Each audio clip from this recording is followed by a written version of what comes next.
everyone, and welcome back to What a Barb, a Polin podcast. She's so cute. I'm Obs, and this week I'm joined again by Lecky and Beans as we continue our archaeological expedition into the ancient worlds of Season 3 production. Sadly, we are vegetable-less this week. Veg has been struck down by an illness, but I have you two with me, Lecky and Beans. How are you doing, my loves? Editor's note, just to give you an example of our state of mind and well-being on the pod this week, especially in the wake of the release date news, at one point I received this little gem from Beans. Enjoy. Listen, but right now, I am looking at a gathering of geese. It's so many fucking geese. I thought they were rocks at first, like a rock fucking wall. No, girl, I'm at the Geese Convention Center. There's so many fucking geese. I hate geese. The general consensus is we haven't been very well. Oh, yeah, besides that. Veg is struck down. Yeah. You've been ill. Yeah. I was really ill. Mm-hmm. I've been good. We'll get to you. You doing good, Lek? Oh, yeah, I'm good. I went to see Godzilla last weekend. If there's any crossover between Bridgerton and foreign monster movies. Sure, we'll find it. It's really good, especially for the $15 million budget or whatever it was. Obs, you've been living with a mad opera singer this week, speaking of terrible weeks. Oh, yeah. Yes. First of all, we had to delay recording for a week because I lost my voice. And surprisingly, when you have a podcast, it turns out that a voice is quite an essential item. Yeah. So I've been really ill. I'm in Crete now and have been ill the entire time. And then when I slightly recovered, I went into a hostel to save some money. And I was reminded vividly of why I love hostels so much, including being woken up at a ridiculous hour by a very dedicated opera singer who was practicing an aria at the top of her lungs right outside my bed. It was one of those capsule hostels, that look like coffins that you shimmy into. So it's been quite the week. But she was also a pretty crappy violinist, so you were hit on both ends. Yeah, she also had a violin with her, so it wasn't just the aria that I was being awoken by. It was also a violin recital. So I feel alive. I feel vividly awake, but otherwise good. I'm clinging to life, but we're good. But forget all of that. It really doesn't matter how me and you are doing. The real question, Beans, how are you doing? I'm good. I dyed my hair. Dyed your hair. First of all, she's now a redhead. Yep. Welcome to the club. And everyone thought I was having a breakdown, but I really just wanted to go ginge for a while. Mm-hmm. And join the witches. Yeah, I love it. I think it's great. But the big news. Yeah, the big news is I have a fresh little biscuit. Straight out the oven. Yep, straight out of the oven. I have a kitten. Oh. I know for some listeners who are going to be like, damn girl, that was fast. Yeah, I know it was fast. It wasn't. So the story of how it all started was my boss called me into his office and I was like, oh no, I'm getting fired. Because nobody goes into his office. Not even my boss goes into his office. And he was like, so my neighbor, he works on vintage cars and shit, found a kitten in his tailpipe. Oh. And I said, oh, and he goes, he has 3 senior cats, so he can't. Yeah. And then he goes, my employee just lost her cat, and so let me ask, because it might still be too soon. But then I met her. She was very sweet and everything. And she's adorable. Yeah. And so I went and I picked her up last week. Yeah, last week. Mm-hmm. And she's now mine. Her name is Biscuit, and I think it really fits. Yes. I said I was going to name her Biscuit. Yes. We call her Miss Biscuit. You are the biscuit cushion she sits on. Yeah. On behalf of the Biscuit Cushion Society, we are very excited to welcome our newest member, who is actually named Biscuit. And yeah, she's just a really sweet, fluffy little girl. Adorable. She is, yeah. Super cute. Mm-hmm. Well, believe me, it'll be an honour to edit out any cat noises. Biscuit. In fact, we'll just keep the biscuit noises in. Why are we getting rid of the biscuit noises? Yeah. Oh, I love her. Well, welcome to the pod, Miss Biscuit. Mm-hmm. We are thrilled to have you. We also just wanted to take a quick moment to address you, our lovely listeners. We just wanted to say, a big thank you to everybody who sent us all of their Spotify Wrapped. We really appreciated all the kind messages that we've been getting. I think we've mentioned it before, but we have an affirmations page for people who send us stuff. And, we send them to each other. Yeah, we're always so grateful. It's such a nice gesture because I think sometimes we all question ourselves. Question our sanity. Just in life in general. Yeah, and our sanity. So to see people who still really enjoy it and enjoy the podcast and everything, it's really nice. And we just we are really appreciative of the community that we have with you guys. And yes, thank you everybody for the support. And Yeah, and I think that Lecky had Oh, some Spotify to share. Lecky, it was good for the podcast. We had a great time with Spotify Wrapped, but for some of us personally, it was a moment of reflection. I knew it was going to be a bad year for me again. Yeah, again, a lost year. So, I mean, like, I wasn't surprised that, like, Vitamin String Quartet and Karen String Quartet and Midnight String Quartet were all in my top 5. Bear in mind, Lecky's normal playlist would be full of, like, rock music, right? Yeah. My favorite band is The Killers, and my second favorite band is Muse. Neither of them are on the, like, my top songs of the year. My other 2 artists were artists that I've used in Polin edits. And then my top song of the year for the second year in a row was the Vitamin String Quartet cover of Chandelier. That was embarrassing.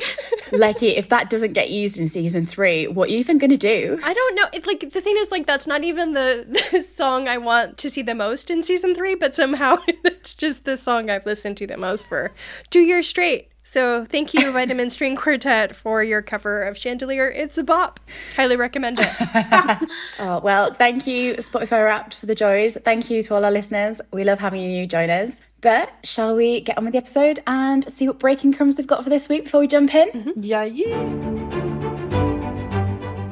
Lecky, have you got anything for us this week? Dear Barbkin, what a week. We cannot believe that we actually received a breaking crumb this week, but indeed the coming weeks are finally upon us, and naturally, it's left us all in chaos. A lot has happened this week, so we will just be covering the main points today. Mm-hmm. As we discussed in our emergency episode earlier this week, back on Monday, the release dates of season 3 were accidentally revealed by the uploading of a banner onto Bridgerton's official Twitter account. The banner was quickly replaced, but the news had already spread like wildfire and sent the fandom into meltdown.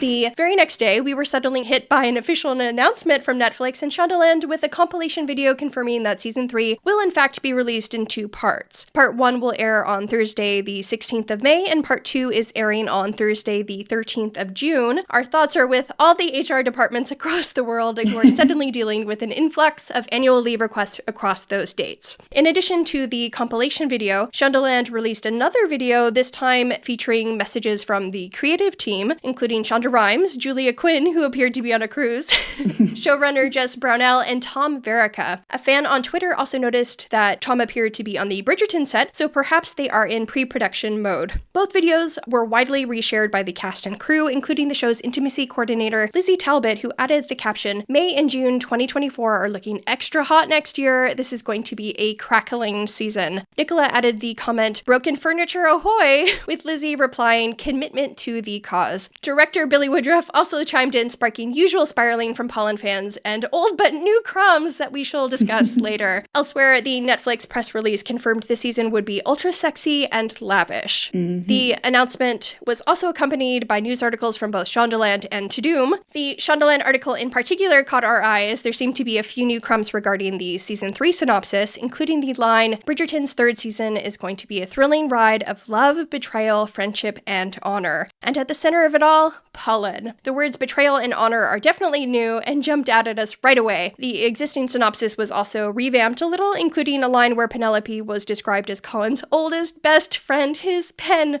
As you can imagine, this made us absolutely melt. Interestingly, the line, "When Colin's bravado comes out to play, it's hard to put away," raises questions about how genuine his swagger appears to be in terms of real confidence versus a facade, but it promises we will see Chaos Colin in all his glory. Amen. We are really excited about some of these crumbs, but to avoid this episode going on for hours, we will touch on them more in our next episode with Beans and Veg. Mm-hmm. In an interview with W Magazine, Jonathan Bailey was asked what new layers of Kate and Antony's relationships fans could see in the new season, to which he replied, "We can see them completely celebrate each other for who they are. There are really lovely conversations about heritage and familial roles, and once you meet someone who understands you fully, having sacrificed so much for the families as they both have, how exciting it is to make decisions that might change the course for them as a couple." It sure seems like they are going to be including further tidbits about Kate's past and Cantonese book, which I'm sure will delight many fans.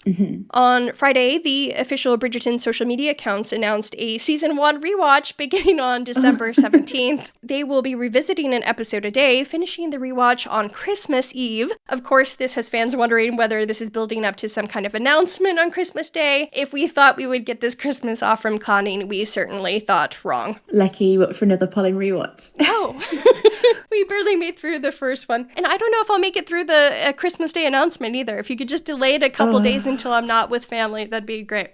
We need a day off. Interestingly, the announcement was posted on an emerald background like the one we saw earlier this week, surrounded by yellow flowers, which obviously made us think of pen. There was also a golden wax seal with the letter B stamped on it. Fans have speculated this could be an allusion to Polin's letters. Either way, it definitely looks as though this new branding is here to stay for the foreseeable future. In book news, the TV tie-in edition of Romancing Mr. Bridgerton has now been confirmed for an American trade paperback release on May 7th, 2024, with the mass market edition hitting shelves on May 21st. In cast news, Jonathan Bailey was recently interviewed by the Evening Standard, which Johnny has since described as his most important interview to date. Jonathan shared a recent experience where his life was threatened for being gay and highlighted the risks and lack of protections members of the LGBT community face across the world. As we mentioned in our last Crumbs, Johnny has been working with the LGBT charity Just Like Us and is also planning on establishing a foundation next year. We will include a link to Just Like Us in our show notes if you would like to make a donation, and we highly recommend fans read the interview if you are able. It is a heartbreaking but compelling read.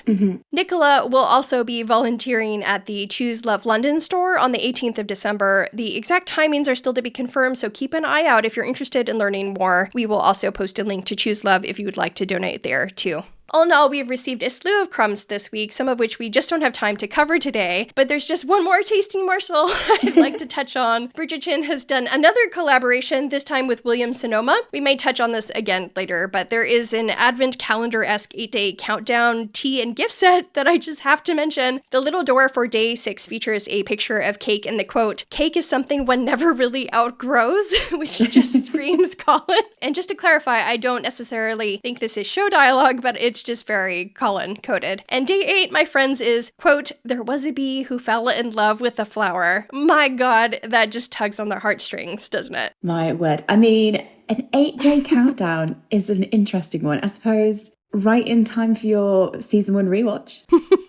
Counting down to Christmas. My 37th season 1 rewatch in May. Good Lord. Well, like you say, like in our next episode, we'll dig into these in a little more detail and bring a few other crumbs that have been scattering around the place. But in the meantime, should we get on with the rest of our episode? Which, just a little note from us here, the rest of the episode, right until our post-excavation report, was all recorded way before we had this news. If we sound like we didn't know that the season was going to be split to 2, it's because we didn't. Yeah, and any maniacal laughter is just a coincidence.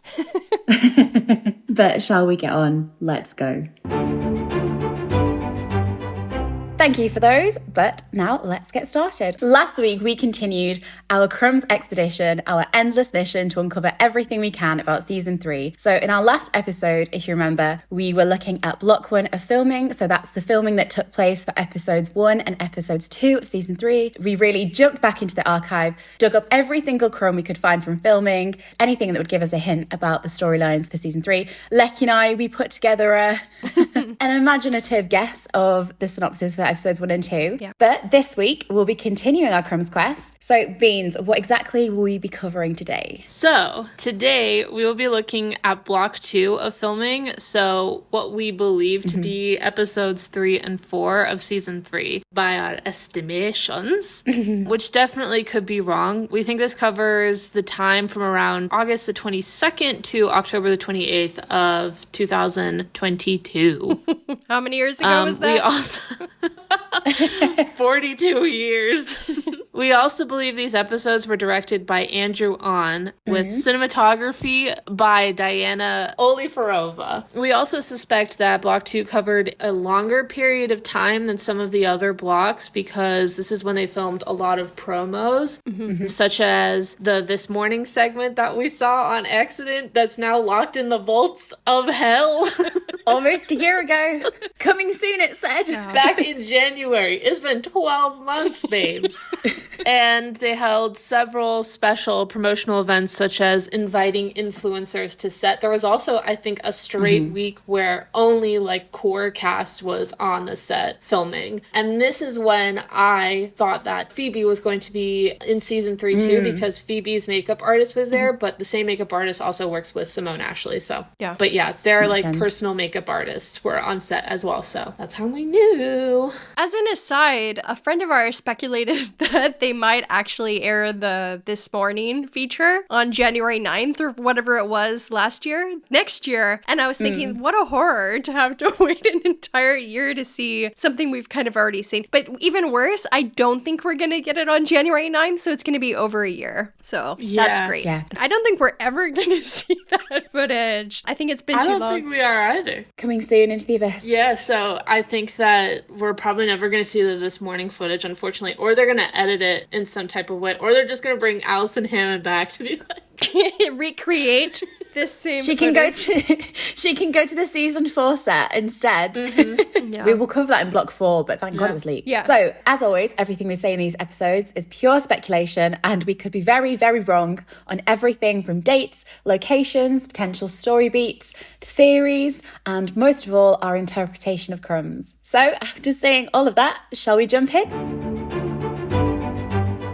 So just to kind of set the scene, so last episode we talked about the first 2 introductory episodes of the season. So that's really about establishing where our 2 characters are at and really establishing the conflict that's going to be between them throughout the rest of their season and the obstacles they're going to have to overcome to be together. Traditionally, it would be to introduce a love interest, although I think we already know Miss Penn quite well these days. But episodes 3 and 4 are quite an interesting part of the story. In some ways, they could be a lull, but I actually think this is where we get to really delve into the characters and their conflicts. So if we compare this to season 1 and season 2, we find that in episode 2, the main characters come up with some sort of arrangement. So for Daphne and Simon, it was them going along with their plan and like really putting that plan into action, the fake dating plan to help Daphne find a suitor. And for Anthony and Kate, episodes 1 and 2 was their conflict, and then Anthony going along with the idea of courting Edwina. So both these arrangements ultimately doomed. And so what we theorized for episodes 1 and 2 for Colin and Penn is once they'd initially got over the cold shoulder and the distance and re-established their friendship, they were going to have the plan, Colin's splendid plan to help Penn find a husband. So episode 3 traditionally is where the plan starts to unravel a little bit. And then episode 4 is the build-up and the turning point of the season where the tension that's been building over the past few episodes really breaks and there's a decision is made or something big happens. So episode 4 for Daphne and Simon, you had the moment of passion at Trowbridge, followed by the duel that ultimately ended in Daphne announcing that they were going to marry, which marked a huge propelling of their story. Whereas for Cantony, it's them dancing at the Hearts and Flowers ball before Anthony snaps when he realises that Kate is going to return home to India, and they have the confrontation before Anthony makes a decision to propose to Edwina, offering that huge twist to the story and throwing everything in another direction. So episode 3 is where both characters are still going along with the arrangement that they've had. So for Polin, it will be the plan to find Penn a husband, but we're starting to see as an audience why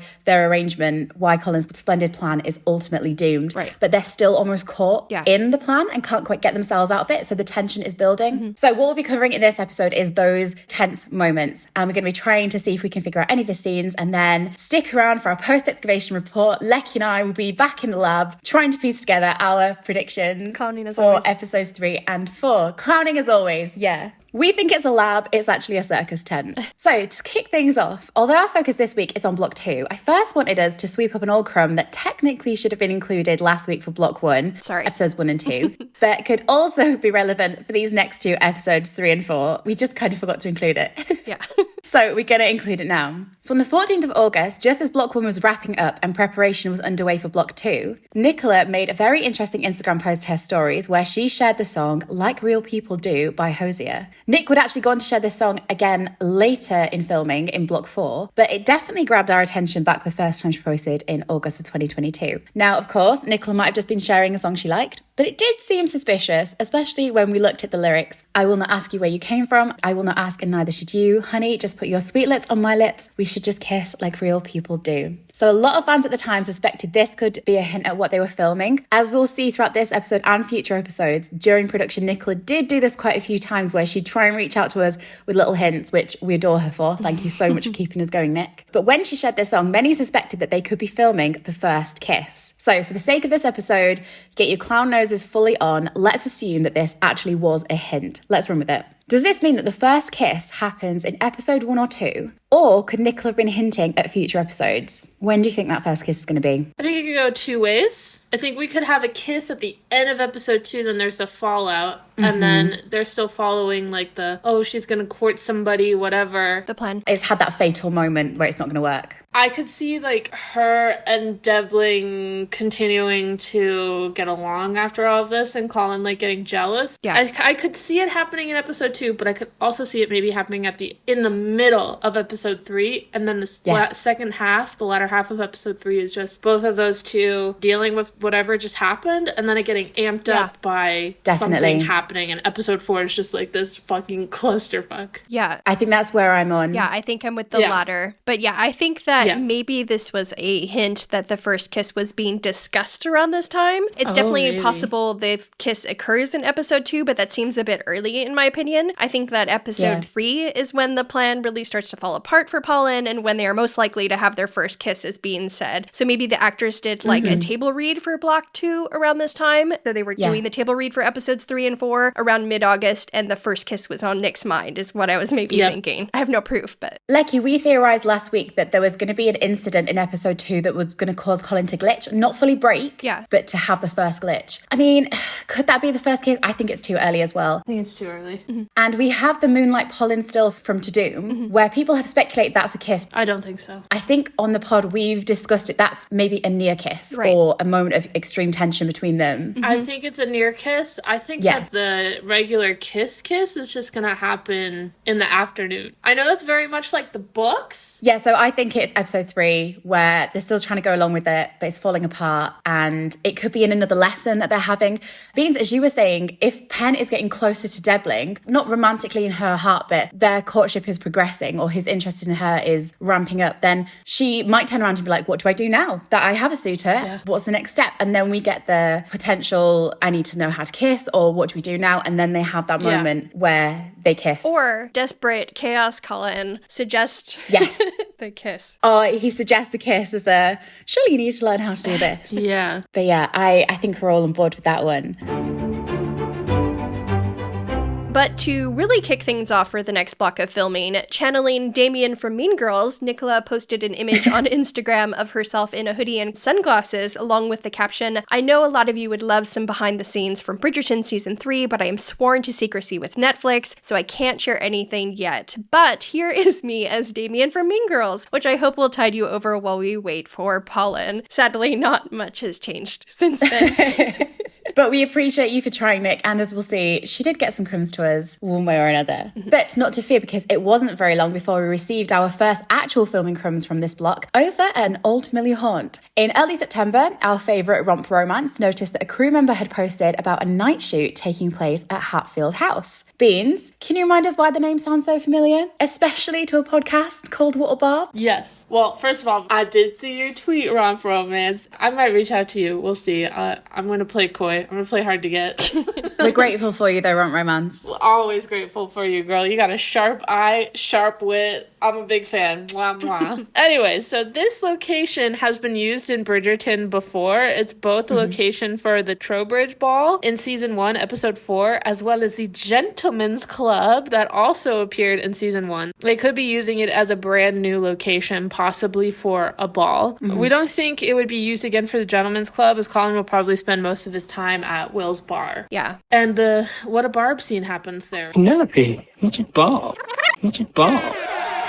Absolutely. It's such a foundational moment for the Polin fandom on their story. It's that moment of real sexual tension between them, especially on Colin's part. So it's such a cool part of their story. So what do you think? Are we going to return to the Trowbridge Ball in season 3? If so, are we thinking episode 3 or episode 4? If we remember back to 104, and we did talk about this in our 104 rewatch, if anyone wants to go and re-listen to it, we were told by Lady Whistledown Penn herself that the Trowbridge Ball was thought of by some as too provocative and warned about young ladies getting caught up in the sensual nature of the fate. So, are we heading back? I don't know. Since we have, like, we're going to discuss in a little bit, quite a few new characters, I think we might just be doing, like, a new location for said new character. And as, like, an introduction to them and their wealth or their backstory or however they're going to... Yeah, that's a good point. Yeah. I do want to say before we move on, I feel like a lot of people are going to be nervous when we talk about so many different subplots and things, but Bridgerton has a lot of subplots. Like, there are so many in each season, and it just works. Look, I've always said if they had time for the pig subplot in season 1, we've got nothing to worry about. We've got time for everyone in season 3. Yeah. I mean, even in Queen Charlotte, we had the Queen Charlotte story, but we also had everything that was going on with Lady Danbury, and then going back and forth between, like, Queen Charlotte having her kids not having kids, like Violet getting horned up, things like that. So it sounds like there's a lot, but it all, like, seamlessly ends up fitting in. Yeah. And it complements the main story often as well. Yeah, and I prefer having the subplots and everything, because I feel like if we just had so much time with just the main couple, and I even say this for Polin, there wouldn't be a lot to cover. Eventually we get like, what the heck is going on, you know? You've got 8 episodes to cover. You also kind of want that will they or won't they vibe. So if they're spending some episodes apart, you're kind of like, oh, I want them to get back together. I want them to, you know, become a couple. Because I know we're going to get more into, like, talking about new characters and things, and it's going to make people feel anxious, but it all has some way to tie into the main plot, and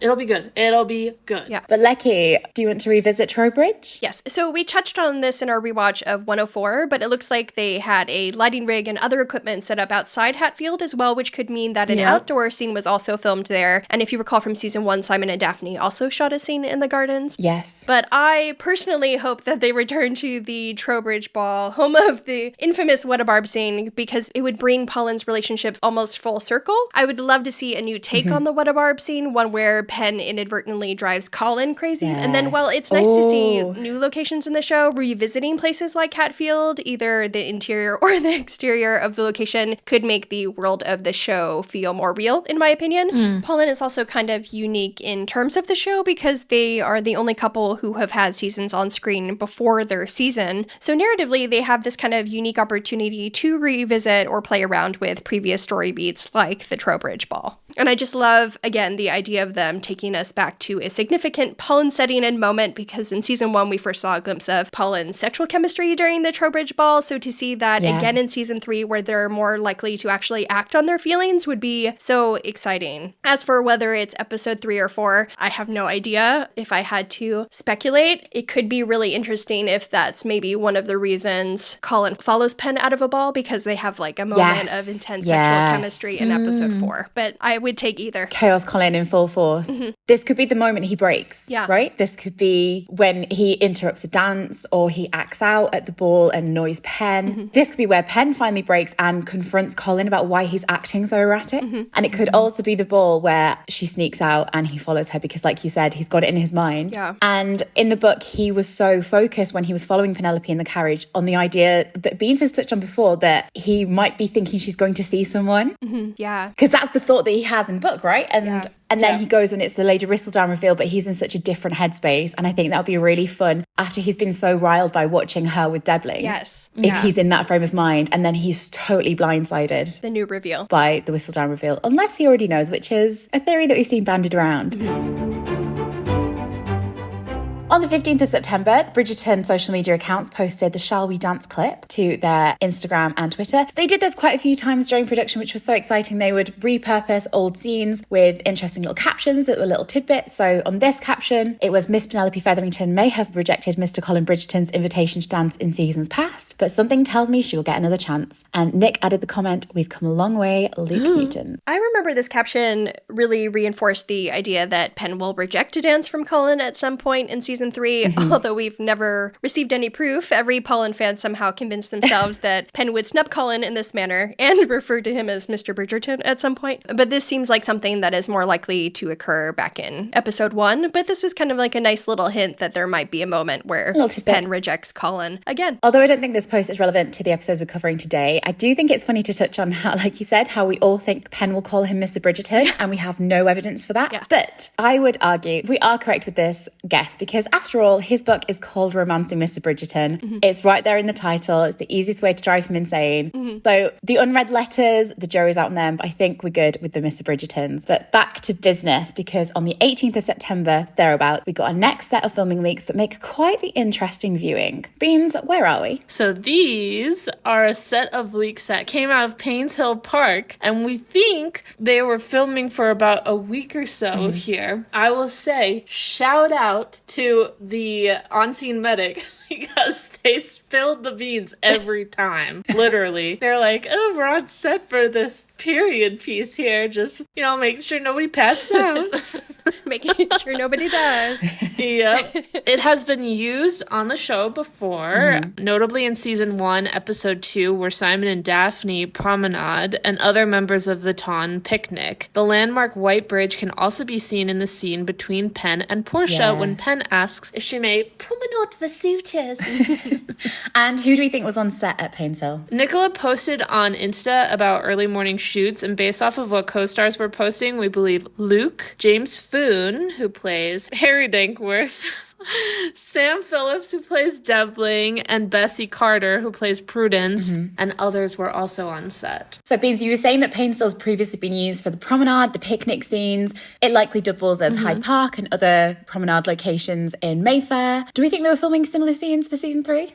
It's possible. I think they were filming there for about a week, which takes, about a week to film a ball. So we think it could maybe be a ball. Penelope, what's a ball? Yeah. But they may have filmed other pickup scenes there as well. Because I don't think they filmed at Paynes Hill again. So any type of promenade, they might have just got out of the way. Done all in one go. Yeah. And it's similar to the outdoor ball at Vauxhall in season 1, episode 1. And we think that because a passerby spotted them. Oh my God. He was like, when you go to get your morning coffee and you stumble into Bridgerton. I actually think the staff gave him coffee. He was answering some people's questions, and he said the staff gave him some coffee and talked about the show. So you guys are great. But he spotted them setting up for filming and caught some pretty interesting details. What was the set decor like? Well, firstly, there were big tents set up along with a ton of blue and yellow bunting. Obviously, those colors immediately make us think of Penn and Colin. Could it be some kind of fete or daytime event? Potentially, but we do suspect it could be a ball, is being said, as there looks to be a dance floor set up. We have had a lot of fun spiraling over the Paynes Hill set leaks, mostly because there is a giant swan on the dance floor. The presence of the swan just screams Colin's subconscious as well, and we've speculated in the past that this could also be a potential dream sequence, but it looks like a ball. Yep. Like Beans was saying, it could be they were filming different scenes on that location whilst they had that location. So we'll share the photos, but the tents and the buntings that you were talking about, they had very similar tones too. I might be crazy, but I think some of the tents had similar tones to Pirate Colin's wardrobe. Yep. So that dark blue, it had Colin's shade of yellow, which is a very rich gold, which we'll see in his bedroom later on. Oh, yeah. There was lilac fabric hanging up. Also, Penelope's wardrobe has some gold tones in it as well, as we've seen in the Moonlight Pen and Enchanted Pen dresses. So it seems like it could be a color that represents both of them. But as you said, Beans, we think they might have been filming an outdoor ball like Vauxhall. And the swan is such a funny detail. It's huge. And I've always found these filming leaks to be quite bizarre and fantastical because it's very on the nose, that giant swan, especially with the blue and the yellow everywhere. So do you think this is an actual ball? Could it be a dream sequence? Because if we look back to seasons gone by, it is tradition for there to be a dream sequence of some kind, especially around this point in the season. So if you remember Daphne and her dream dance that she had with Simon, that was at the beginning of season 1, episode 3. And if we do get a dream sequence, would it be Colin's? Is this his subconscious finally trying to break through to him via a giant swan? Perhaps, but I think about things like in season 1, after the Marina fallout and they went to that garden party, it was also so very fantastical as well. Like, a lot of the scenes in Bridgerton are fantastical, so I don't think it would necessarily be outside of the bounds of what Bridgerton does for events, you know? They do like a themed ball, don't they? They do like a themed everything. Themed garden party, themed anything. So I think the dream sequence is probably going to end up being maybe a couple episodes later. Or maybe in episode 4. It could be this episode, but not connected to this set. Yeah. Based on what Beans said about this particular set, she said that it was very elaborate. It seemed like a ball to me. But we were just talking about 103, and in the dream sequence in that episode, it's actually set up to be kind of like a mini Vauxhall. Yes. It looks like a smaller version of the Vauxhall Connecting set. back to that. So yeah, there could be like maybe a dream sequence based on a ball that happens here, where they've kind of like stylized it more, and they just have like the giant swan in that. But who knows? Yeah. I don't know if this is connected to the dream sequence, but I do think we'll get a dream sequence in 303 or 304, but I think it has to be Colin's. We're all in agreement. It has to be the wildest fantasies, right? Yeah. Yeah. Yeah. Do his wildest fantasies include a giant swan? We will see. You know, ours do. I know that for certain. Well, it could be like season 2 where Anthony has his sort of dream sequence where he thinks Kate is at the altar with him and they're still in that church, you know? Yeah. So it could be... Oh, in the moment. They're at this outdoor... Interesting. Oh, yeah. They're at this outdoor ball and she's maybe dancing or socializing with somebody else and he is seeing himself in that position or like seeing himself like walking up to her. You know what, That's Beans? a cool idea. That is such a good idea because I think a lot, and we will touch on this later in the episode, but a lot of the relationship between Penn and Colin, from Colin's perspective in season 3, is him seeing Penn in a new way. Yeah. And that would be like a really good representation because he's grown up with her. We'll touch on it later, but he's grown up with her and he sees her a specific way because he's been so close with her all his life. And these few episodes will be that real shift where he's trying to come to terms with the shift in his perception of her. Yeah. And having that sequence within a sequence where we see him actually see her in reality and then his version of her will be really interesting. Kind of like there's also that moment in season 1 where the prince is putting the necklace on Daphne and she briefly imagines that it's Simon and that's in the daytime fantasy sequence. So yeah, that would be interesting. Like a little slip. I love it. Until then, Colin, dream on, sweetheart. But on the 19th of September, an interview was published with Nicola. She was interviewed by Women's Wear Daily. And in the interview, Nicola clarified the expected time frame for the filming. She said, "We're filming well into the new year. It takes months and months to film a season." She also added that they were 2 episodes down, therefore moving on to episodes 3 and 4. Beans, that timeline ended up being pretty dead on, didn't it? Yeah. At the time, we didn't know for sure when filming would finish up and what the new year meant. And I think we were all pretty deflated when we read that because we thought it was going to finish. We thought they were going to finish before the end of the year. Yeah. We had nothing to worry about. They could have finished filming last week and we'd be in the same position. Exactly. But it did finish in early March, which was, way later than we ever thought. I think when she said well into the new year, we were like, oh, so like January 14th? We were in the bargaining stage. Yeah. There were a lot of rumors that season 3 and season 4 were filmed at the same time, but I am here to tell you, God, I don't know how many times I had to address this. It's just not possible with Bridgerton. There are too many moving parts. And actually, Alicia, one of the cinematographers, talked about how filming episodes of Bridgerton are like filming miniature movies. Yeah. And within like a 6-week time period, 6 to 8 weeks, she said sometimes it takes longer. We know now it took longer for certain episodes or certain block periods. And we've mentioned it before. I think we did it in the pre-production Crumbs where we talked about how they have read-throughs before each block starts filming. They have dance practice. Training, rehearsals. Yeah, sword training, boat training, whatever they're going to do. They have dialect coaches, fittings. You're talking about doing all of the main characters' fittings for season 3 and then doing all the main characters' fittings for season 4. All of that is hand-sewn, handcrafted. It's just, it truly is impossible to film 2 seasons at one time of Bridgerton. Yeah. So I'm very sorry, but just not possible. It would have taken them longer. Yeah. Probably. Yeah. Doing 2 seasons of Bridgerton where they shoot mostly on location, they make all the costumes, etc. I think that would have taken them way longer than the 8 months, I believe it ended up being. I don't know if it's going to be Benedict's or Eloise's turn, but when it is their turn, they're going to want to make that a huge announcement. And we want that focus on Luke Thompson and the casting for Sophie. We want that focus on Claudia Jessie and Chris Fulton. Yeah, they deserve their time to shine, and they're not going to bury them away filming at the same time as two of the characters. Yeah. Nicola actually touched on this in the same interview. She talked about her wardrobe, and she said, you know, the show had really impacted her own styling. And she said the season 3 looks were major. She said it's amazing seeing the evolution of the character, her becoming a woman, and the cuts of the garment. And she said a person was employed just to embellish Penn's wardrobe, just to embellish her dresses. That is how much work they put in to all aspects, let alone having to do the wardrobes for all of the extras as well. Nicola also added in this interview that viewers would get a preview of one of Penn's looks in the coming weeks. Now, dear listeners, we're haunted by many things in this fandom, and that phrase is one of them. In the coming weeks, soon. Prochainement, if you're French. Fuck off! Dear listeners, open your Polin dictionaries and you will find that the definition of coming weeks is in fact the endless abyss and a scream. We wouldn't get an official glimpse of Penelope's new look until the year of our Lord, June 2023. Yeah. However, we had this in mid-September, a few days away from Tudum 2022, and so we were absolutely thrilled. We were so excited because we thought that Tudum 2022, we were going to see our glowed-up Pen. Yeah. How we clowned. Yeah. However, the article did refer back to one of Nicola's previous comments that Penn would get a whole different color palette that might not be far off from Tiffany Blue. Tiffany Blue, you say? Keep that one in mind, Lecky. You might be in for a treat in a little while.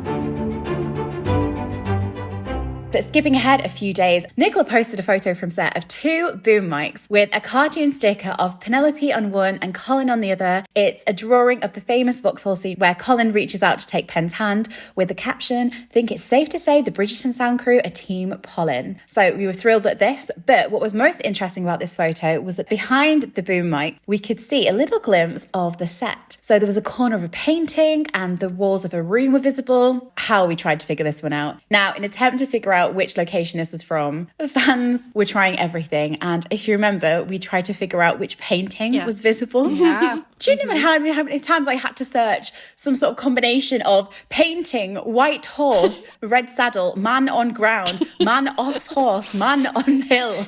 Well, fun story for you guys. This was a photo that you guys invited me to the group chat. Was it? No. Oh. Yep.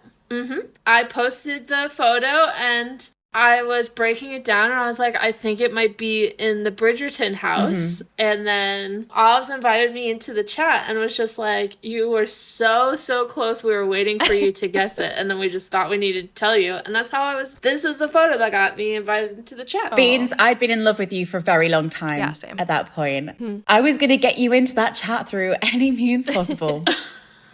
Yeah, and I will tell you, I was sitting there on my own looking white horse, man, red coat. Could this be Napoleon on a white horse?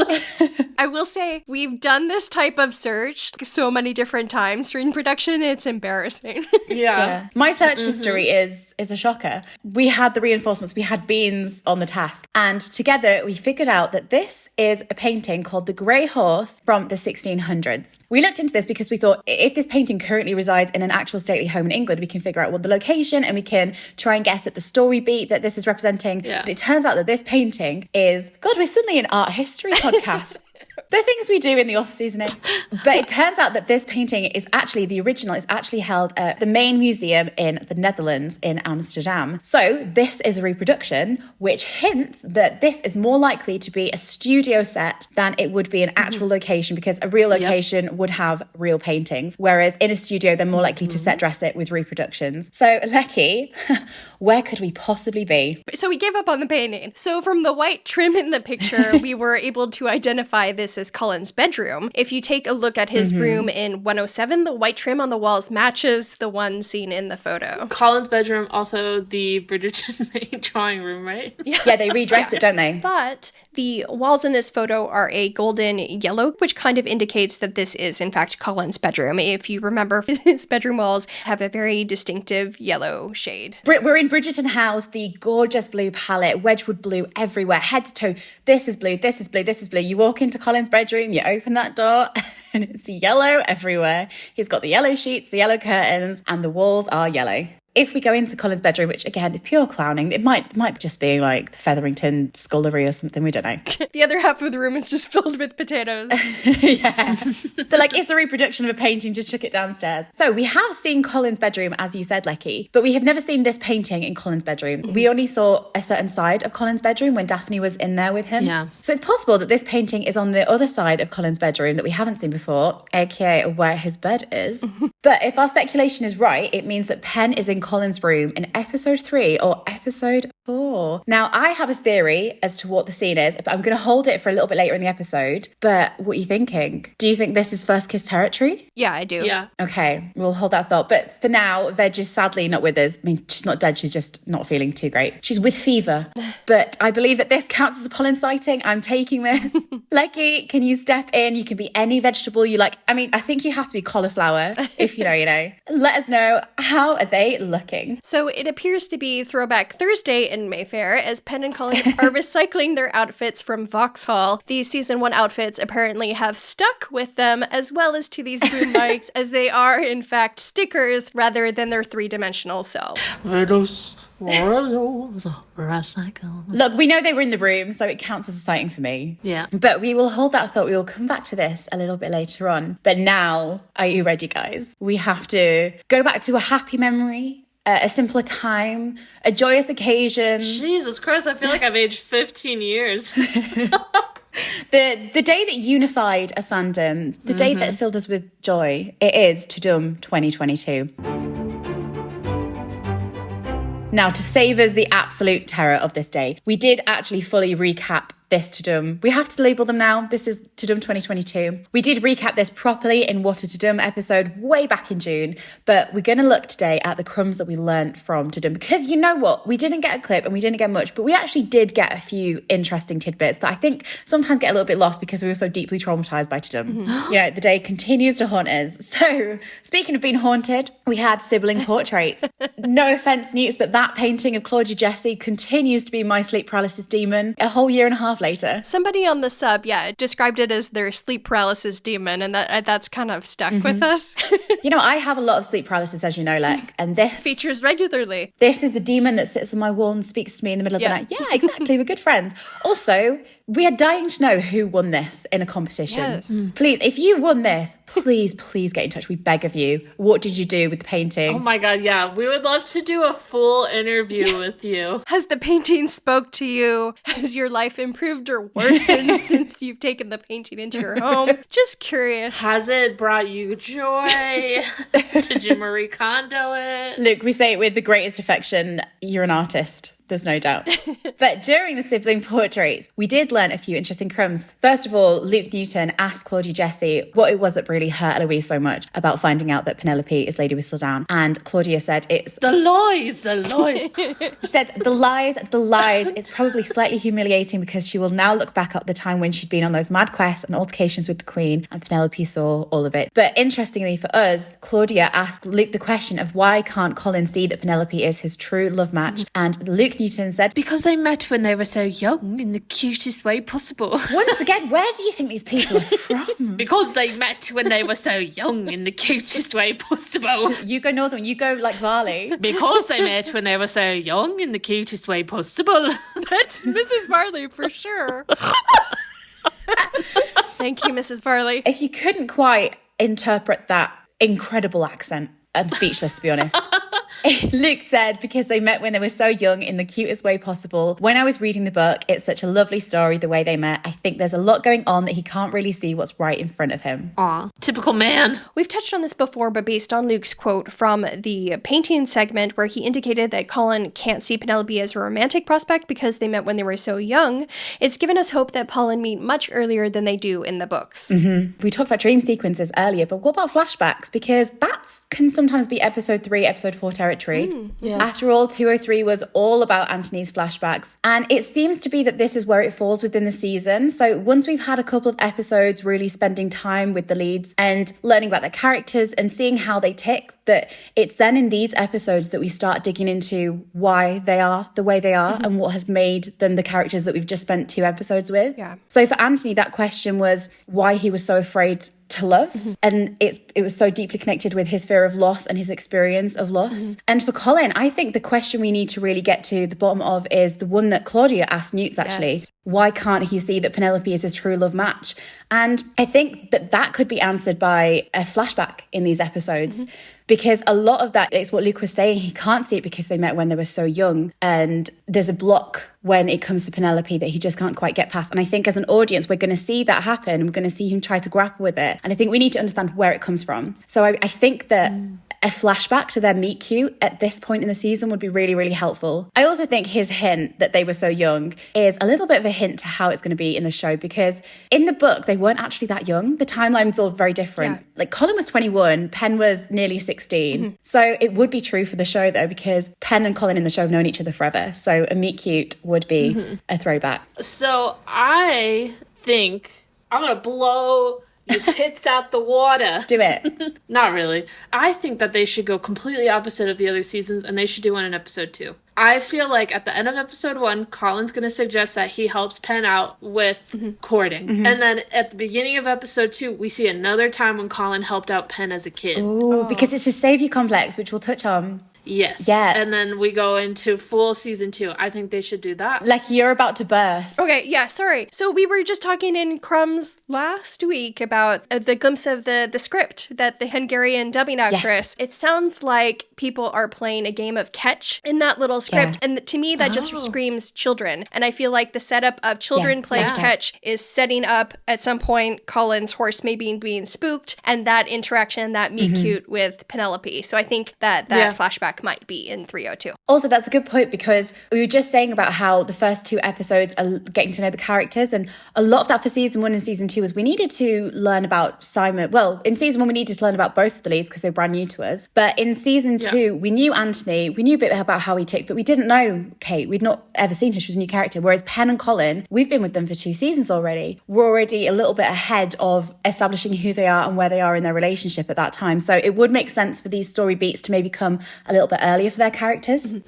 But we did also get another crumb from Tudum in the form of the opening lines of season 3, as Nicola very kindly put on her best Lady Whistledown and read them out. Now, of course, on the pod we have our own Lady Veg who always reads out our lines. Sadly, she's from her sickbed, but that is no excuse. Get moving, Lady Veg.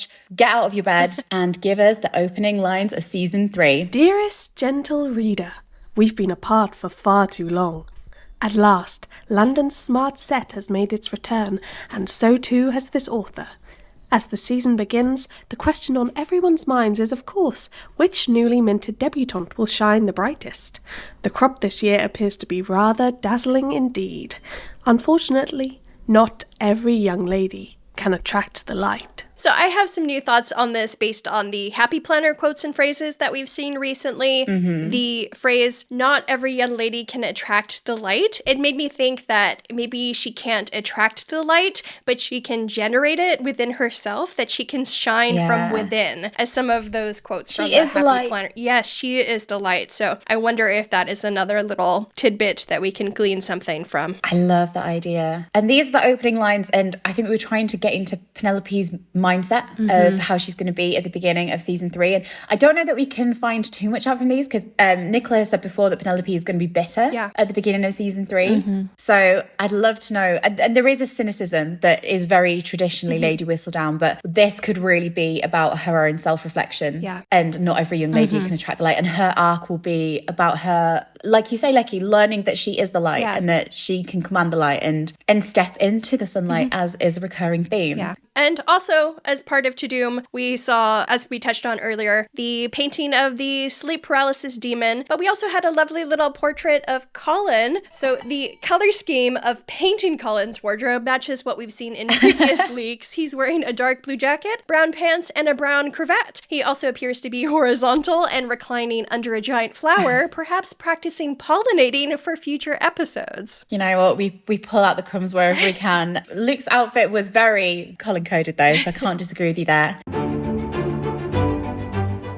And then a few days after Tudum, as we were all still processing, trying to move on with our lives and understand what had happened to us, we got our very first Champagne Friday from Nicola, a beloved tradition within the fandom. It is where often on Fridays, Nicola would celebrate the end of the week by sharing a champagne toast with her crew, and it's become a beloved part of the fandom. But we'll come back to this in a little bit, because a Champagne Friday, sometimes we would sit and analyse her makeup to try and figure out, is she wearing sparkles? Has she been at a ball? Has she got fake eyelashes on? Yeah. As I said, we were all still reeling from Tudum, still heartbroken that we didn't get the clip that we so desperately hoped for. Can't imagine how that feels her. And we were all especially sad that we didn't see our lovely pen in the new wardrobe that Nicola had teased us with during her interview with Women's Wear Daily. But worry not, darling listeners, because a doctor was on hand to mend our broken hearts. It's time for some more filming leaks. Beans, what happened in early October? Something that I started to do when I was looking at Crumbs is I started to look at all of the typical filming locations that they filmed in the previous seasons. Yeah. And Breast Park was one of them, I believe. And so it was there that I discovered a lovely doctor who, I guess she was just going for like a morning walk or something, and she saw that they were filming. I just love the locals. They're just like, we're gonna pop over to this. There are eyes on the ground. Yeah, this fucking mansion, because we just want our dogs to go poop, and oh, look, they're filming. You know, the British are very, very nosy. If something's going on like that, we're like on it. We want to know what's happening. Yeah, and so then she like got into her car later and like slowly drove around the plot. And yeah, it was there she gave us, oh my god, you know what? Rest Park was also when I discovered my favorite extra. Oh, was that? Yeah, and he would always post about where he was shooting. So yeah, Rest Park was a huge shoot. I don't know if it was a ball, but it was a big shoot. They had lots of tents that were there. Yeah. They had lights set up outside. It was very big. So we had a lot of extras on set that we will share pictures of. But Beans, you found the clips from our friendly doctor who was by set. Yes. You sent them to us, and we sat and we analysed and we analysed and we analysed. She has a whole playlist on YouTube of everything, and there were actually people like reaching out and asking her questions on Twitter, and she's like, I don't know. I'll just go for a walk. Oh yeah, so Beans sent it to us, and I remember staying up basically all night pouring through. There was like a half dozen videos, frame by frame, to see if we could see anything. And I remember the first thing we saw was Polly Walker. We saw Portia. Yes. And okay, so we latched onto this image where Portia was standing in front of this ladder, and we quickly realized that Bessie Carter, who plays Prudence, was in the video, and that someone was standing behind her. And Philippa was there. Yeah, we thought initially like maybe that was Penn, but she was too tall. So we quickly realized that was Harriet Keynes, who plays Philippa.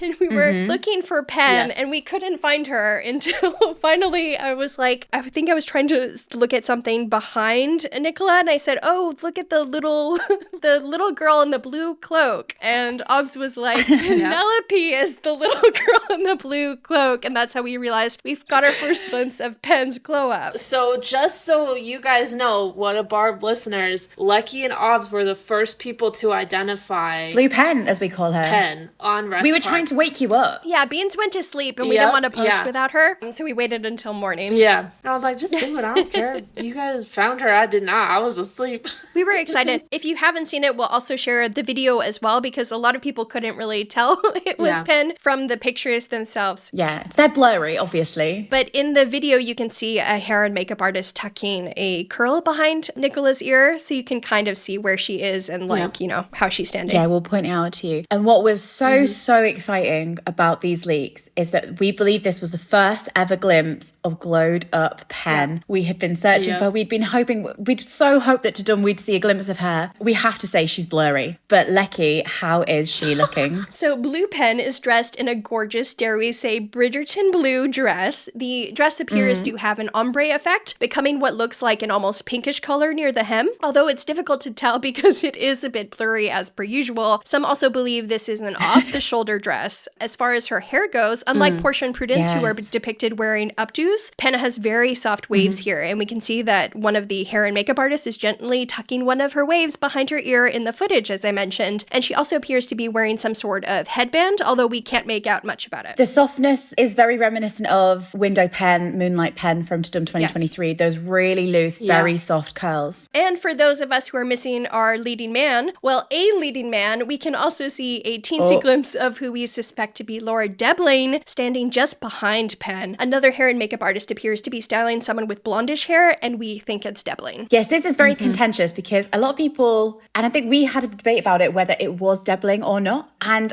the reason I think it is Debling isn't just because of his hair and his height that we think is Sam Phillips. I also think it's the order in which they're standing in. So we think that the cast are waiting to go enter the scene and they're having their final touches made to them. But if you look the order they're standing in, this person who we think is Debling standing next to Penelope, and then behind her you've got Portia and the sisters. Now, why else would Penelope be at the front of the scene unless she was being escorted in? Yeah. Because she's the youngest daughter. If she was going in with her family, and if the Debling figure was just another member of crew, Penelope would be at the very back because she's the youngest. Portia, the titled lady, would be the first to enter. But if Penelope is being escorted to the ball or escorted into the room by a suitor, possibly Debling, we suspect, then it would make sense that she would go first ahead of everyone else and enter the ballroom that way. And that is why I think she's with Debling. Yeah. But speaking of Beans, you said we were at Rest Park. Do you have any other little tidbits about the location? Yeah. We specifically think it could either be Lord Debling or maybe Lady Tilly's, who we'll touch on in a minute. Yes. But it could also be a ball hosted by another member of the Ton. Specifically, when you look in the rooms, again, we'll post them there. There's a lot of Polin-esque, Bridgerton-esque colors, very blue, yellow, green, gold.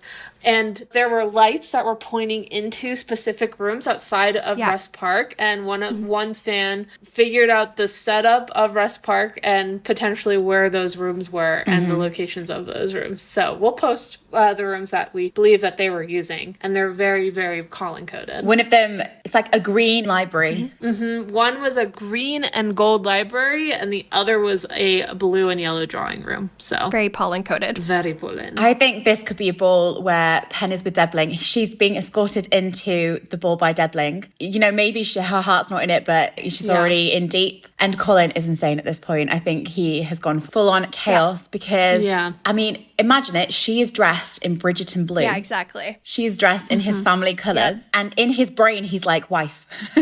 He's like, Penn in blue equals wife. I think it will be difficult for him to see her in Bridgerton blue with somebody else. Yeah, with someone else. I think that's... Yeah. And it's going to be so wrong to him. And I think his brain is going to collapse. And I think this could be a real turning point because I think seeing her that far in the situation, being publicly courted in Bridgerton blue, that's going to propel him. He's going to have to do something. I do think there is something about the Bridgerton blue that takes it to another level, you know? That's a good point. Yeah. It's panic. It's running out of time. Again, we theorised about Hatfield House earlier, but this could also be the ball where Penelope escapes for a Lady Whistledown delivery and Colin follows. But we should also point out that we suspect that Rest Park could have been a country estate. We do know they were filming at Rest Park for about a week or so. The group of extras that were seen on one day of filming were also dressed in what looks like to be daytime wear, not for a ball. It's also believed that child actors were on set for at least one of those dates. And combined with what we've seen of Blue Pen, we are wondering if Rest Park will be the location of a country estate, as I mentioned, and whether the Ton will be invited to the country, similar to how the Bridgertons invited the Sharmas and later the rest of the Ton to Aubrey Hall in season 2. They could have filmed a mixture of scenes there, including casual luncheons, garden parties, and balls as well, again similar to what we saw established in 204. To jump slightly ahead, because as you were saying, we did get quite a few different leaks from the set at Rest Park. Yes. And we did get what we affectionately know as the headless ghost of Rest Park, which was a very, very, very blurry photo of an actress. We had no idea who she was. It was so blurry that we suspected it maybe was Lady Cowper. We didn't really question it too much. Yeah. But a week later, the answers were gifted to us via a Deadline article offering the announcement of a brand new character, Lady Tilly Arnold. So the actress in question that we're welcoming to the cast is Hannah New, and the announcement read, read, Hannah New will play Lady Tilly Arnold, a firebrand widow. Widowed at an early age, she enjoys the privileges and power that come with being at the helm of her former husband's estate, living life on her own terms with financial independence and sexual freedom. Lecky, what did we make of this one? While many Polin fans spiraled about this casting announcement, fearing Lady Tilly was a love interest for Colin, a conclusion Polin fans seem to jump to every time a new actress is announced, we've come to believe she may be associated with a different cast member. Yep. So in an Instagram post Hannah New published on September 13th, she said, "Good morning, London." I don't know if that's how she sounds. Sorry, Hannah New. That's perfect, yeah. Back in my birthplace for a very exciting new project, which I cannot wait to tell you about when I'm allowed to. So again, like Lucky said, everybody was freaking out about it. And it seemed to me that she was probably cast in late August. She went into her fittings for September, just looking at her general like Instagram posts, and then began filming at Rest Park, or maybe even a little bit before that, honestly, which is where she was then seen. And I think because of the leaks and Rest Park potentially showing her, production basically freaked out and was like, oh, they know exactly who this woman is without her head. And so the producers decided to release information about her. Yeah. Also, like Lucky said, we thought that she could be Fran, Ben, but not for Colin. I think that she could potentially be the friend of Eloise as well, you know, just because I think there maybe could be an Eloise Ben tie-in again, you know, like there was with Genevieve. Genevieve, because, you know, she has that like sexual freedom and whatever. And she's fiery and independent. Yeah. But I think that she will probably be the catalyst that ends up bringing us to Ben's season. And I also believe that she will probably only be a one season character, like Sienna. Yes. Because she comes into the season in potentially episode 3 and 4, it's unlikely she's a love interest for Colin for that reason. We also just don't suspect that that's the story that's being told in season 3. And we did also briefly suspect she could be a figure for Francesca, as we know, spoilers for Francesca's story. Francesca will be widowed at a young age. But I think now in a post-Queen Charlotte world, I think she could also potentially be maybe something to do with Violet. They're both widows. Oh, yeah. The sexual freedom. Maybe. When Violet gets her groove back type thing. Learning how to plow the garden. Yeah.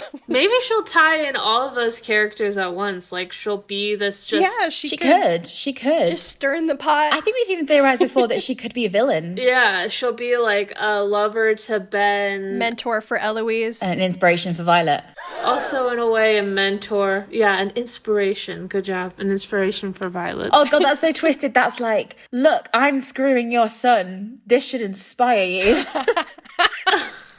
She probably won't know. I feel like she would keep that on the down low. And then Violet's going to see one of Ben's paintings and going to be like, Lady Tilly and her tatas out, like being eaten by a dragon or something. If he's still painting at that Something point. could really go down that could break Benedict and really set him up for his season. So that was Rest Park with our beautiful glowed up pen. We were so excited. You know, she would see us through the winter and then we'd get another look at glowed up pen in January.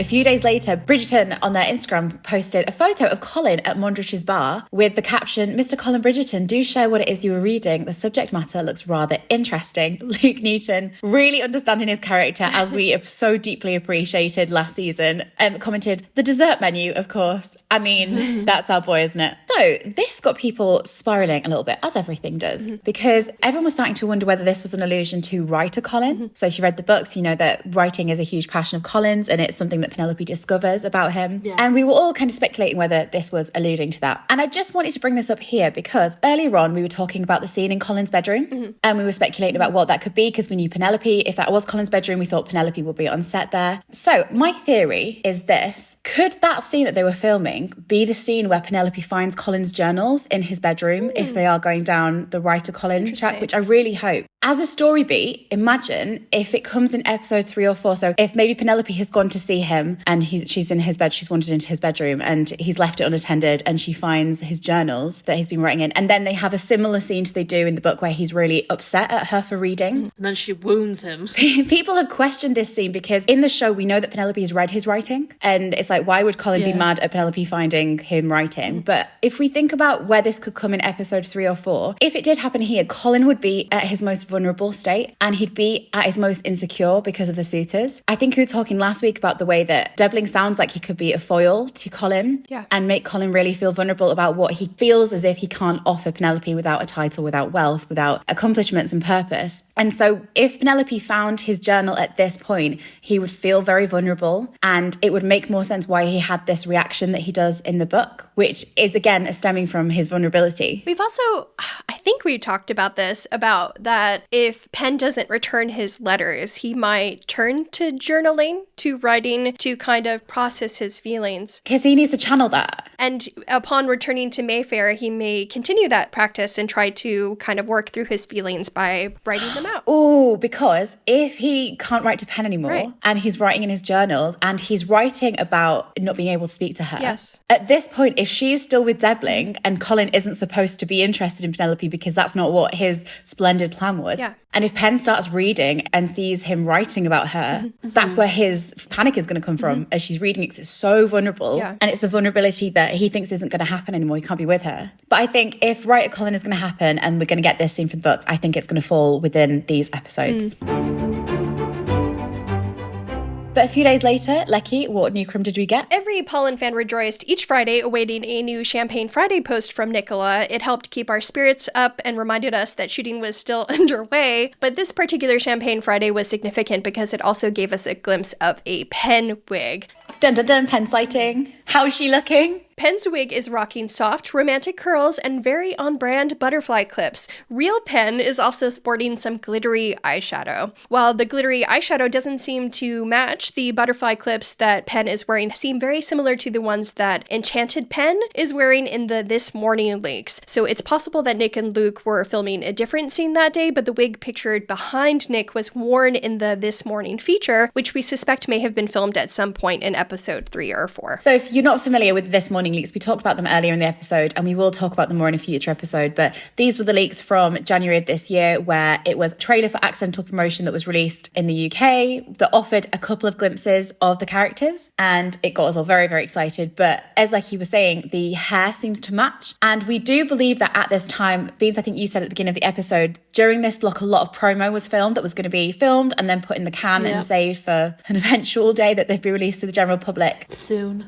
And there's a lot of theorising, which we'll get to, that Enchanted Polin is engagement Polin, so maybe from later in the season. But like you were saying that it didn't seem to match Nicola's makeup on set to how she appears in the This Morning leaks. And what I would say to that is, I think it's possible that when they were filming the promo for all the TV shows and other things that were filmed, they just kind of set them up, they just kind of put them in costume. That they've used recently? Yeah, that they just used recently. So I think it is the same wig. And I think this is possibly Enchanted Polin that we're seeing. And maybe in the show, she just has a bit more glittery makeup. I've always been of the theory that Enchanted Polin isn't an engagement one because everyone thinks it because they match so well. Their colours match perfectly. And I just think it would be funny / tragic if Colin at this time, when he's starting to go insane, when he's seen Penelope in Bridgerton blue, keeps accidentally matching his costumes with Penelope's dresses, really showing that they're meant to be together, but he's like on this doom spiral about losing her. Yeah. So I do think that what Nicola was showing here in episodes 3 and 4 is the Penelope that we got in the This Morning leaks. But speaking of promo, because we do know that there was quite a few other promo activities going on,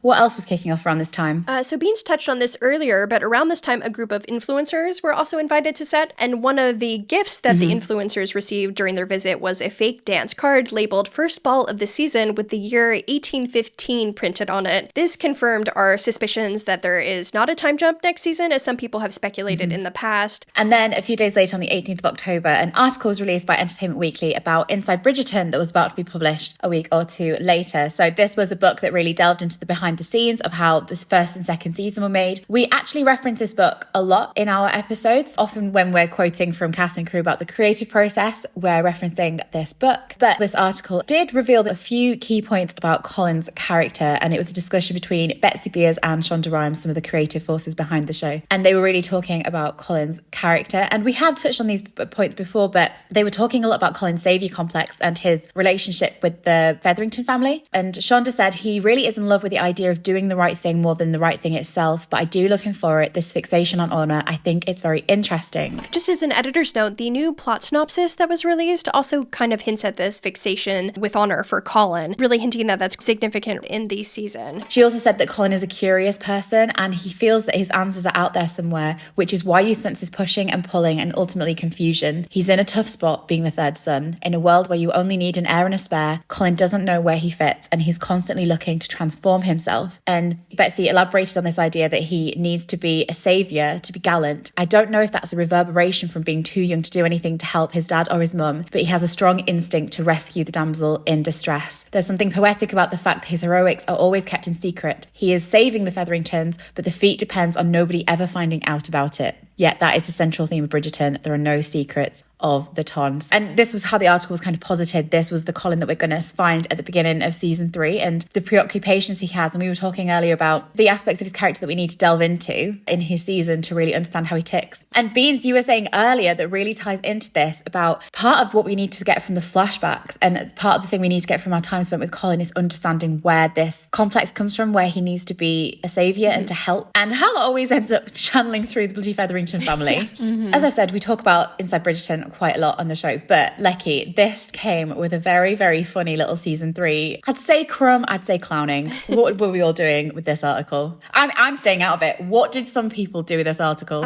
Some Polin fans and people on this podcast who will remain anonymous. It was me. But may have shouted out just then. Initially thought this was a new season 3 costume. It is in fact a new still from season 1, taken from the scene where Colin hurries downstairs to elope with Marina, but is met by Violet in an issue of Lady Whistledown about Marina's pregnancy, but the coloring is slightly different. So you're saying that this wasn't a Newt sighting? Okay, bing, bing, bing, bong, bong, bong. I am going to defend myself in this very moment. It was I who posted this. Holy macaroni. Mm-hmm. I was half asleep when I saw it for the first time. And I don't know why. I just think, I took the moment where Colin gets devastated out of my head and forgot about it because I felt really bad for him. And so I was like, this is new. I will say, you weren't the only one. In our original notes, I included a screenshot of a post from the main sub where someone was like, oh, the glow up is real. And I'm going to season 1 Colin. I'm pretty sure that Luke Newton had to issue a clarification on Instagram too. Do you remember this? He did. Yeah, that's hilarious. You know why? The lighting was so different than what you see in the show. Yeah, it was a very warm tone. A beautiful moment of us clowning. It's nice to know that we're so enthusiastic about his season 1 looks though. Lecky, how is our Colin looking? Glowed up Colin appears to be wearing a black waistcoat of despair, a cravat of mourning, and it looks like he's just read devastating news in Lady Whistledown. Reduce, reuse, recycle indeed. We're just reusing seasons now, aren't we, to get through the drought?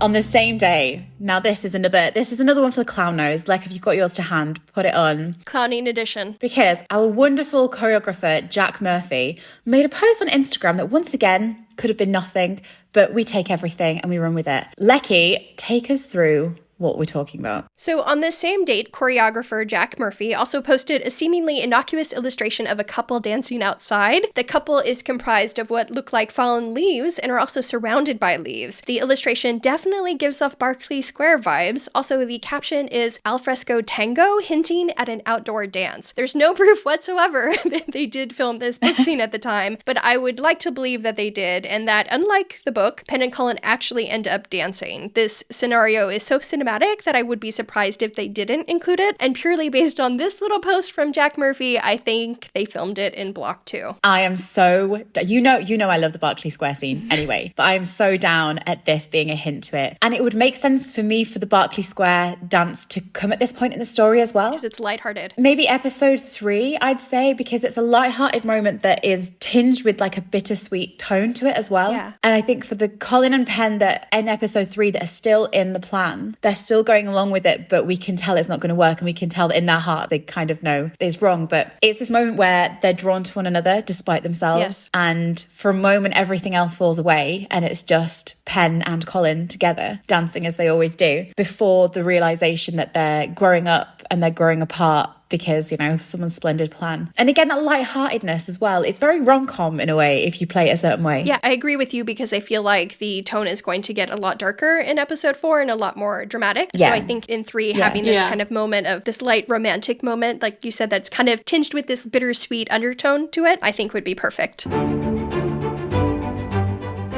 And then a few days later, an interview was published with Adjoa Ando for the Metro newspaper. And she was talking about what we could expect from season 3, about how it's going to focus on Colin and how there'd be some lovely frocks and lovely locations. She said, I will have some trouble that comes at me in surprising ways, and it'll be more of the same, but with surprises. It's got extra glam to it this season, I would say. And she also said, which I think we've touched on in previous episodes, that some of the structures that we've got for the storytelling this season are slightly different and slightly new, and that's refreshing. And that last line has always really stuck out to us, hasn't it? Yes. Regarding the storytelling structures, I believe I once joked that it could be amusing if they had a frame device where the main storyline was just Polin going at it, comically intercut with other scenes from the show. That's just the story. That was a complete joke, but I believe we've touched on this before. Based on Adjoa's comments here, I speculated that it could be interesting if we hear other people reading Lady Whistledown in voiceover, or Pen and Julie Andrews' voices being used interchangeably based on whatever is occurring at that point in the story. And what I really want to see, or hear rather, is Colin's voiceover at some point, perhaps in letters he sent to Pen before the season began, or in the epilogue. I would die for Colin voiceover. Yeah. And I've said it before, I think it makes sense because he is her match. And I'd love if he matched her in that way and being the voiceover and the narrative structure. It'd also just be nice to get into his head. You know, we have no idea what Colin thinks most of the time. Oh, wouldn't we all?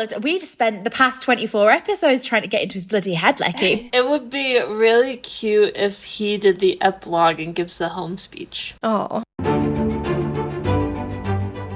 Also, a couple of days later, another interview appeared with Simone Ashley for E! Insider, and she said that I'm very happy when I'm reading the scripts. When I received them, I've got a smile on my face. And when asked to describe the new season, she described it as love and new beginnings, and also condensation central. But then, on the 27th of October, another Polin bombshell hit us, as always, courtesy of the lovely Nicola Coughlan.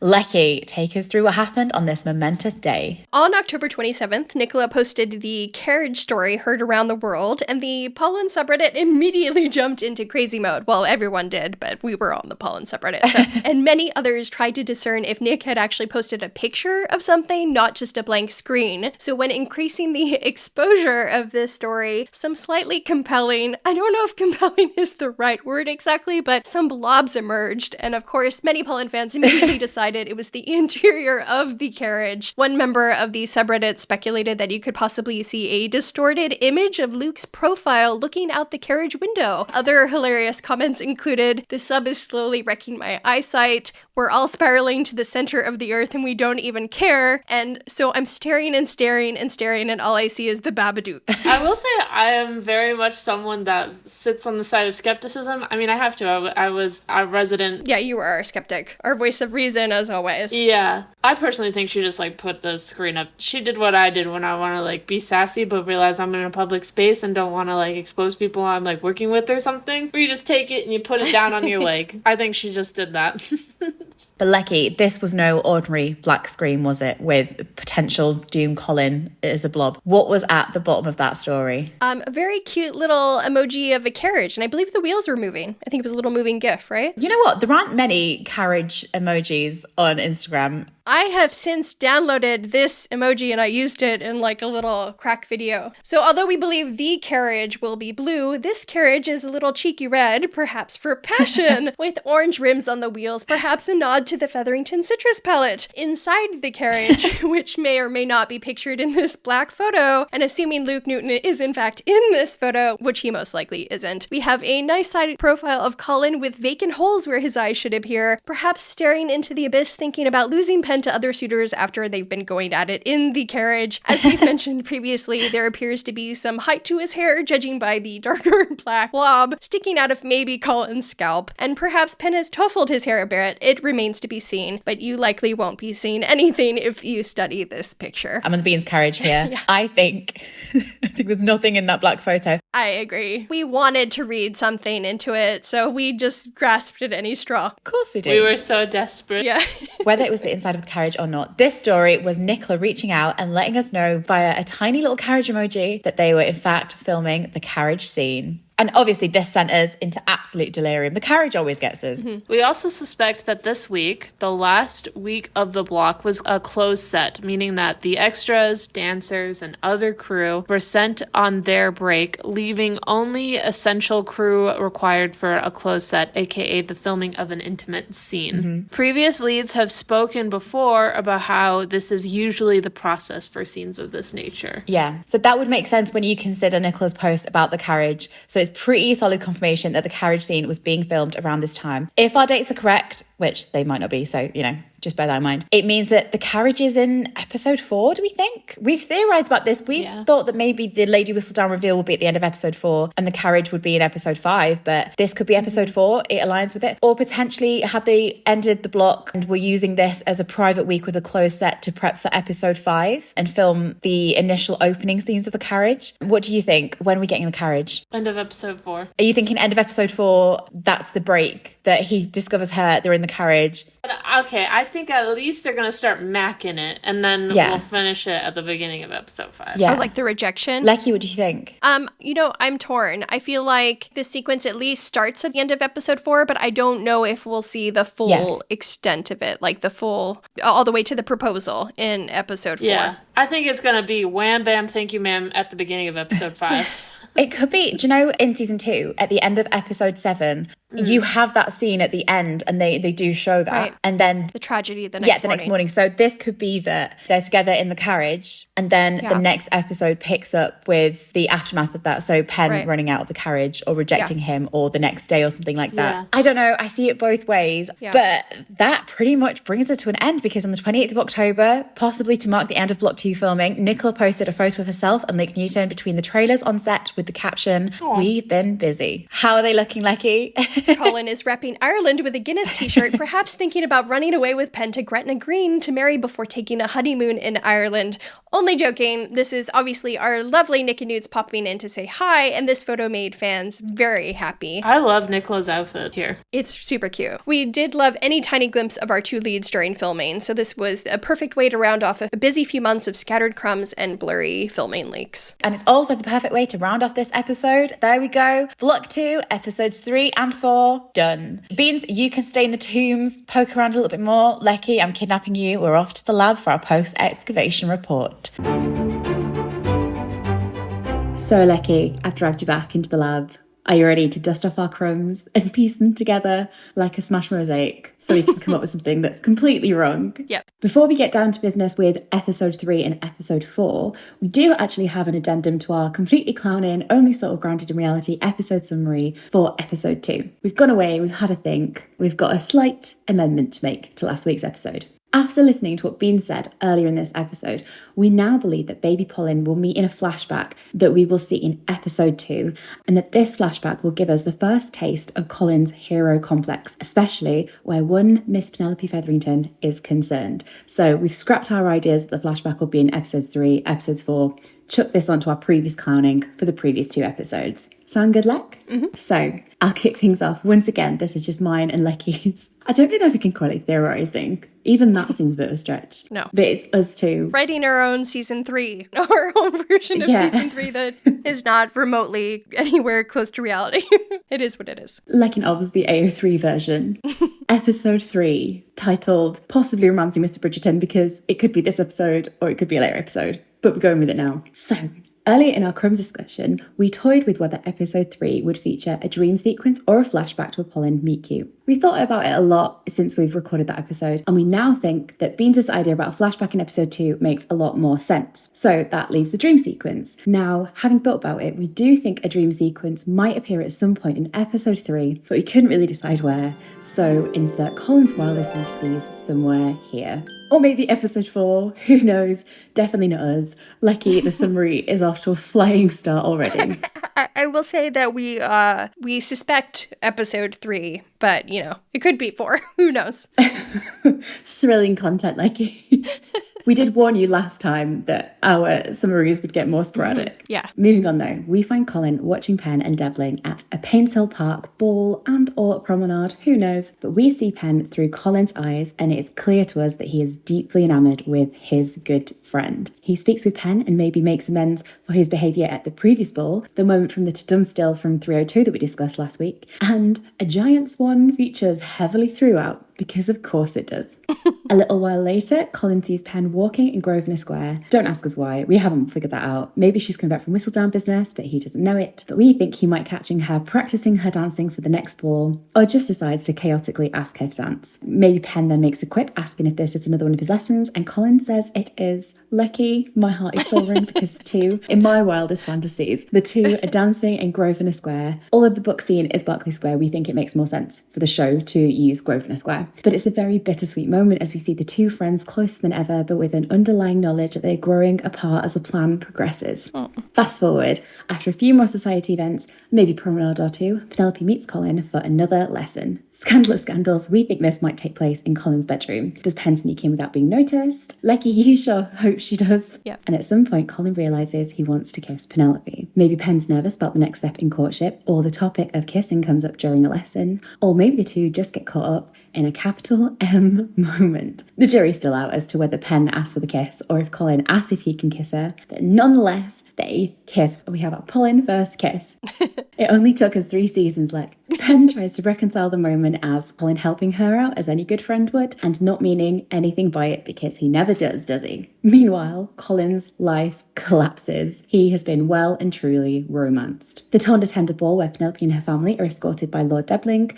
We think it's possible this ball occurs at someone's country estate. Maybe it's this news that incited the Polin kiss in the previous scene, but anyway, Penn is dressed in a stunning shade of Bridgerton blue as per the Rest Park leaks. Penelope is trying to carry on as if nothing happened between her and Colin, which, combined with seeing her dress in his family colours, drives him to near insanity. The two have a confrontation, possibly in the Green Library of Rest Park, as we suspected from the filming leaks, and Penn tries to dismiss what happened. Colin is left having to finally begin confronting the reality of what his true feelings for Penelope actually are. End of episode, somehow, somewhere. There we go.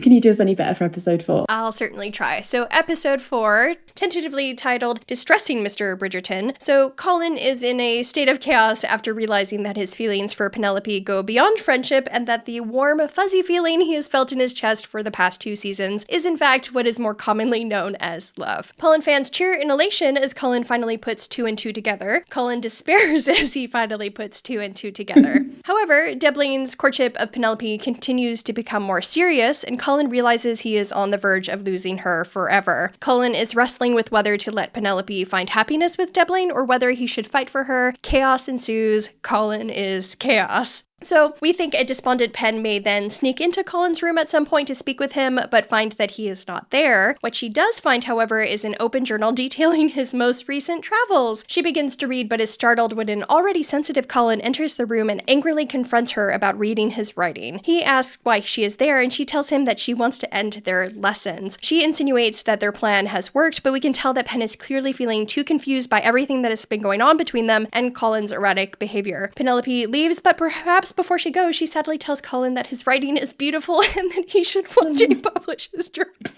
Pause just to weep, sorry. No matter how it happens, Colin is heartbroken. We are fuzzy on the details, no surprise there, but because Sam Phillips, we believe, exits the show at this point, we think that Penelope might actually break off things with Debling sometime in episode 4. Likely before the next sequence we are going to mention. This news eventually reaches Colin's ears, whether she's forced to admit it to him directly or not. It makes Colin determined to win her, and quite frustrated when she continues to keep him at arm's length. Maybe the Lady Whistledown drama ramps up with the Queen making Penn determined to protect Colin. Maybe Elle even warns her away from him, who knows? Barb fans rejoice. It is time for the scandalous annual Trowbridge Ball. Chaos Colin is in full force. He is acting up. Maybe he's interrupting dances and monopolizing Penn's attention. Penn is frustrated, but everything is very tense and heated. My God, we need to see it. But then Colin notices Penn slipping out of the ballroom and getting into a hired hack. Carriage chase ensues and the two end up in Bloomsbury. To his shock, he finds Irish maid Penn, please, if the Bridgerton gods are listening, delivering an issue of Whistledown. He tells her to get in his carriage. He's taking her home. home. Vitamin String Quartet takes us to church as Paul and argue. They hook up. The carriage scene takes place in all its carriage glory. Then they pull up outside Penelope's home and Colin says his iconic line, "Are you going to marry me or not?" Fortunately for Pen, she likely doesn't fall on her face, or maybe she slips in the moment of levity sours, as unfortunately for Colin, Pen's answer is absolutely fucking not. She runs inside, leaving Colin both distressed and extremely romanced, the audience in shock, and Polin fans stuck in another 4-week purgatory. And as scientists react in concern as what can only be described as screams of despair ring out across the globe, the sound reaching especially ungodly levels in Brazil, we find ourselves at the end of episode 4, end of season 3, part 1. What's another 4-week purgatory between Paul and friends, eh?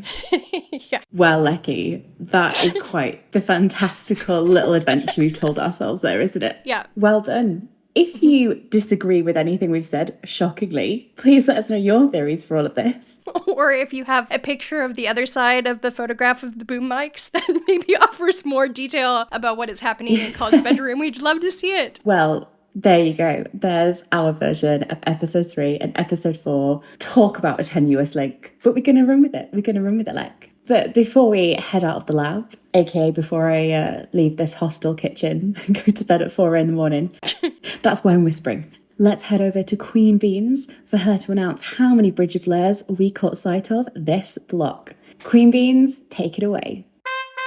Members of the Ton, we have Blurs. There we go, block 2 done. Next episode, we'll be taking a little festive break from our season 3 Crumbs expedition, and we'll be trading in our dusting brushes for tinsel and Christmas crackers, and we're going to be bringing you a little fun Q&A to get us in the festive spirit. It might be in the Polin New Year. Yeah, we don't know when we're going to post it, to be honest. Festive, like Christmassy, Yeah. Polin New Year, that kind of vibe. But other than that, if you have any theories about anything we discussed today, or if you have any questions, drop us a comment on YouTube or DM us on Insta, and we will happily clown the day away with you. And before we go, Veg had some thoughts on this block that she wanted to share with you when she was well enough to share them, so we will be inserting them here. Hi guys, it's Veg here. Sorry, I am poorly and my voice is not up to being there for a full episode. So this is me speaking to you when I'm feeling a bit better.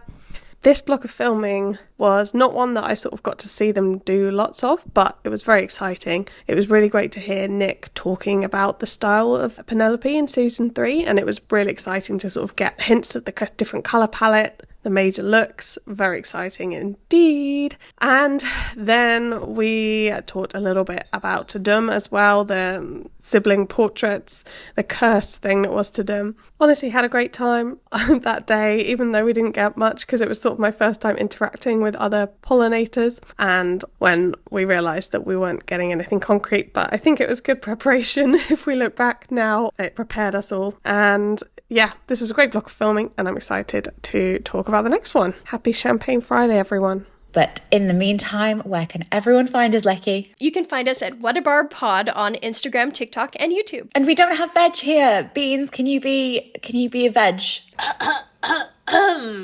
And we can also be found over on the subreddit at r/Polin Bridgerton, where there are now over 4,000 pollinators waiting to spiral over pollen and patiently, or not so patiently, waiting for season 3.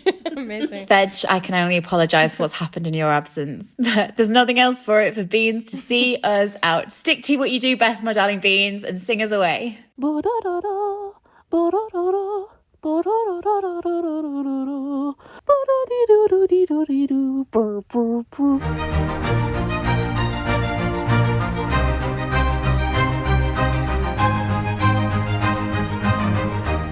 Das violin. Do do do